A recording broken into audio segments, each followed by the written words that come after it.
William Ruto, the fifth president of the Republic of Kenya, has taken office at a time when this beloved country is facing a plethora of economic concerns.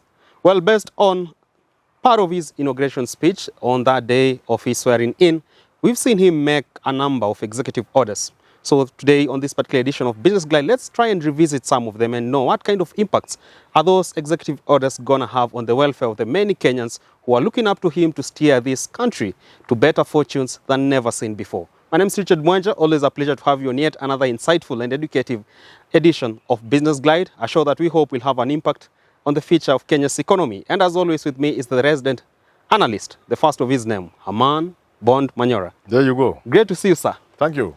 The week that was. William Ruto is now seated in State House. We must learn to say President Ruto. President Ruto. Yeah, it was where. Yes. And your student Hussein Mohammed is right there. He's right there, very good young man. Now a big boy. Oh, yeah, very big boy. I hope he will put in a good word for us. Will he be picking your calls anymore?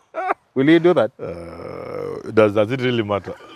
You know, I tell people, even to be president of a country like this, this is a poor, dirty third world country. Even to be president of such a country is a small job. I don't even see why people are fighting for it. To be president of Kenya. It's a small thing. Museveni has challenged Kenyans to look at wealth in a different spectrum, not just about a country having natural resources. No. You have to go to the borders and create it. Yes, correct. That's all right, true. Sir. That's true. Let's begin the show. We've seen him make a number of executive orders. Let's start from what is the biggest challenges actually facing this country, which is actually graft. And in line with actually rectifying the same issue, we've seen him order an increasement of budgetary allocation. It's been ramped up to considerable margins for the judiciary, also for other agencies such as the Auditor's General Office and other oversight agencies. We've seen the case of backlogs in economic crimes cases being given justice due, and a number of issues therein. These allocations have been made in the past, sir. But this time round, how different can it be done besides just increasing budgetary allocation to these oversight agencies? Zero. We are not suffering from corruption because the judicial doesn't have money. Or anybody doesn't have money. They're nothing. It's not about money. No, they will need to be facilitated better than they are being frustrated. But that's not the problem. That's beside the point. The judiciary simply doesn't want to process cases. Nothing to do with nothing to do with money. Understaffing and all that. In fact, when there was increased funding to the judiciary, what did they do with the money? What did they do with the money?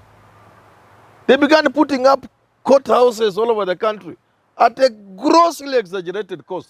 They were grossly exaggerated. At 200 million, 300 million. You find some brick house there. It's not the money. It is knowing what is it we are doing that we can do better. It is the Chief Justice entering office and saying, this situation in remand prison where Kenyans are dying at the remand, it will not happen when I'm the Chief Justice. And then sitting down and figuring out why are people in remand prison and their cases are not being heard. Why do we have such a serious backlog? Why? The answer is not money. The answer is some of them is just games we play with lawyers. Lawyers just play games. Court clerks. It's just games. When you remove the game part of it, you've dealt with about 60% of the problem. And then you now ask yourself, like I was trying to engage Harvey one day on some show, can't our judiciary be more innovative? I have a case of 1996. To date? Yes. I have a case of this accident you can see here. Every time I go to court, I'm told, it was in June, we were told September, then it was changed now to October. Then you go there, you are told, oh, we are sorry. This case, because the damages, the cost, the money involved is more than 10 million, so it cannot be heard here. You have gone. They couldn't tell you even on phone or by text message or by email. You go there the whole day to learn. Then when you come to hear which court you have been taken to, oh, we are sorry. We have the... You know, those kind of useless things. The court can do what we call clerking. Like hospitals do clerking. You clerk a patient. So there are some stories people take to court, which at clerical level can be dealt with so that the courts are not engaged in things that are actually outright useless. You know what I'm talking about? So when you look at management of cases from that perspective, so that you streamline the manner you see ICC cases at The Hague, well streamlined, there will be no backlog. Nothing to do with because I have a case, my mother died, the mother died, my mother died. Maybe I will die before it is done because I'm the one in charge. Where somebody has land, my uncle, are you getting the point? My uncle has land which was given to my mother and the sister, but he takes it by force, forges title. You know, the case has been in the courts for like 40 years. And your agent. Then he is cornered by the same courts. He now can't go anywhere. He go to subdivide the land. Brings the surveyor himself. Does everything. But finally, the moment my mother dies, he now changes. And he's the one who took even the survey. You know, those kind of things can, so the courts do not need money to deal with cases. All right. Administrative, they can also say, corruption cases will be heard and determined in 6 months. You don't need money to do that. It's not about money. But when the time comes, they need to be facilitated. They should be facilitated. When they need to have budgetary allocation increased, it should be increased by all means. But they should not be like my sister annoyed me one day. She has refused to go to school and paying fees because there's no fees. And me, I've talked to the principal, to the school. Now my mother, my late mother, God rest her soul, she's supporting my sister. So I asked my sister, are you going to write on banknotes in class? The judicial should not behave like that. But they should be supported. They are now saying, how can you give Parliament 40 or so billion, then you give us 19 billion or something like that? There is no institution in this country, apart from the Office of the Auditor General, which is terribly understaffed. The rest, so far, they are doing well. They have more money than they need. All right. Yes. It's a change in tact and everything there. Yes. The police can do their work better without an additional cent. I can understand if you are saying we are looking at police welfare. Housing and all. And then housing should not be this idea of people getting billions to construct 10 houses for police. It must be welfare in a serious manner.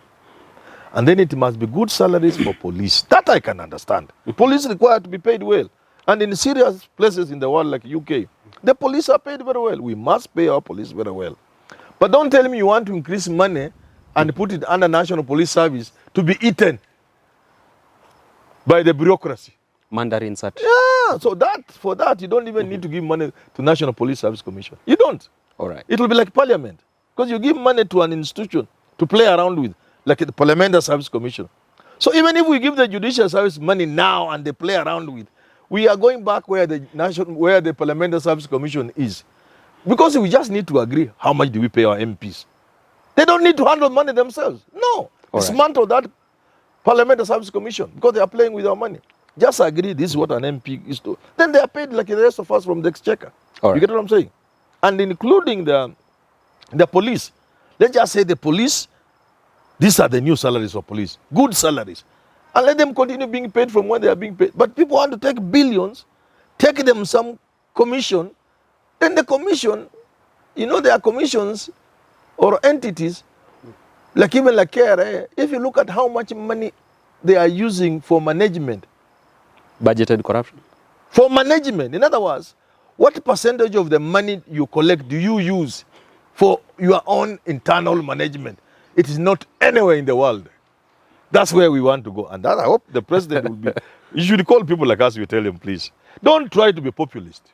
We'll send him our red card very soon. Don't try to be populist because at the end of the day, we are going to reproduce the mess we are seeing with the Parliamentary Service Commission. But skeptics to argument will say he's not trying to be making populist remarks and he's just trying to show confidence to the electorate. Otherwise, he doesn't understand the problem. The problem is not giving money to those commissions or entities. The problem, let's take the police. All right. We know the police are badly paid. You don't need to take money anywhere to pay the police well. We just need to say a policeman who is now earning 20,000, their minimum salary will be 60,000. Na itoke tuko mali inatoka. Straight to their account. Lakini ukisema uchukue billions you put in the National Police Service, and form a the bureaucracy is going to handle that money with all manner of things. Very little will go to the police. All right. I don't know whether you get what I'm saying. I do. So it's either people are trying to be populists or they don't understand the magnitude of the problem. And I'm inviting them to look at the mess that is the Parliamentary Service Commission. Then you learn what will happen when you give an entity money. 200. Shika hii pesa, poop, billions. Hii ni yenyu. Mujilipe vile mnataka, allowances the way you know, that it's not good. All right. Yes. According to President Ruto, he has acknowledged and said that indeed it is the hustler nation that has taken him to status. But if you look at the lay of the land, it is actually 80% of these same called hustlers are unemployed. And you've seen very recently the case of that lady from Saudi Arabia, Chepke Moi, who had to be retrieved back to the country in there, all thanks to people want to go outside the country to look fortunes therein. Our labor migration industry still experiencing some incapacities therein. Yes. For President Ruto, who is leading an entire generation of hustlers under him, most of whom actually voted for him into power, do you think that now with his reign, he has to do things a little different? Now, not making sure his very same hustler followers go to Saudi Arabia or Sudan, but just to stay in the country and have an enabling environment for them to succeed. How different can he do that? You know, in the 21st century, sending Kenyans into slavery, honestly, what pride does a country have? What pride would a president have when your own citizens are taken into slavery? Because Saudi is slavery. All these guys going to the Gulf states, it's slavery. Nothing else. You can't describe it, but you see, government must stop it. Not stories or agents which will vet, nothing. Whatever you do, people will still take others into slavery. So just say nothing like that will happen. But it is the work of our diplomats in those regions to look for such opportunities. They can't. Those people are compromised. Everybody's compromised. Don't send Kenyans into slavery. Just say nothing. Nobody will go. Because those people, when they hear 20,000, 30,000, they think it's so much money. And they are willing to take any risk to go. So you can't blame the people who don't know that 30,000 is no money. They'll think, one of them was telling me, in my house, I'm going to earn 27,000. She's actually in Saudi. I pray for her. If you tell her 27,000 is little money, you know, she thinks because I have, but I know it's not money. What the president ought to do is to save us the embarrassment and shame of us sending our own people into slavery. Then what happens to the over 8 million unemployed hustlers? How many people go to Arabia? Can they reduce the 80% by even 1%? No. Come on. Let me tell you. This country, I hope Ruto, President Ruto, we must now learn to call him President Ruto. We sat on these chairs when we call him Ruto, yes. Ruto this. Now, President Ruto, but we also said Uhuru and Raila, so it doesn't make a difference. President Ruto, to show him respect on this first week, must hire people of ideas. Big thinking? Big thinking. Because if you ask me, this country can export labor. We can export labor into hundreds of thousands every year. Skilled labor? Different types of labor. Skilled labor, not unskilled. Skilled labor of various categories. We can export rather. We'll need to do a little tricking here and there, calibration in terms of training. There are people in this world who can't even access an electrician. You know, you play with this country. This country is doing well. It may be a poor, dirty third world country, but it is doing well. There are countries where if you wanted to do even a simple malaria parasite test, you have to go to the equivalent of regional headquarters. You can't find it in a county. You have to go to the region, like Tunyeri, Kakamega, Kisumu, such, to do simple things. To get a person who can fix simple electrical problem in your house. Simple. A broken car, something small, a pipe. In this world. And we can export those kind of persons in those areas. All right. But not slavery in Saudi Arabia. Because in Saudi Arabia, it is a mentality. It is what those people think an African is. You can't help it. It is what they think an African is. That is the problem. It's a mentality. All right. Yeah. We have seen him make an executive orders, which is gonna probably be spelling some sort of blessings to those in the food basket regions. Of course, he making an executive order for the reduction of prices of fertilizer and farm inputs, especially fertilizer from 6,500 to 3,000 by next week, actually. Yes. We have seen these such things being done in the past, on and off provision of subsidized fertilizers. For it this time round to be sustainable and have a longer lifeline that it has always had in the recent past, how different can it be done, the issue of subsidized fertilizer? I'm thinking it's also populist because Munya had also done the same, and most of this fertilizers has been coming, high seas. Some has just docked in Mombasa. So it's just populist. I think the issue of farming in this country, nothing can be addressed in isolation. You need a comprehensive policy and program on food in this country, which must begin with land ownership, land tenure system. Should we allow people to hold the land and they are doing nothing with it? Which will go into matters like fertilizer. Do we need to import fertilizer at colossal amounts of money and then subsidize? In fact, what we are calling subsidy, it is just giving barons money. That fertilizer is very cheap where it's coming from. It is grossly exaggerated. Then you want to put their subsidy. Yet the fertilizer, the barons bringing it. If they were not mercenaries, if they were just good people, businessmen, the fertilizer would not even be 2,000 shillings. So this subsidy is all, and IMF is telling us we should move away from subsidies. So what are we talking about subsidy? But he has been. Then you need to ask yourself, do you need to import fertilizer exorbitantly, then put their subsidy? Or do you need to produce fertilizer in this country? Those are not things you can do in Kasarani Stadium. But he has been a Minister of Agriculture in the past. Don't you think he is talking something? Why didn't he do it? You can't do that in Kasarani Stadium. You don't do that in Kasarani Stadium. You sit down and appoint a serious minister. Umambie, in 30 days, Manyora, I'm making you minister in charge of agriculture. In 30 days, come to State House with a blueprint to make hunger in this country a thing of the past. That is what I wanted to hear at Kasarani, not rolling out. No, you don't do that.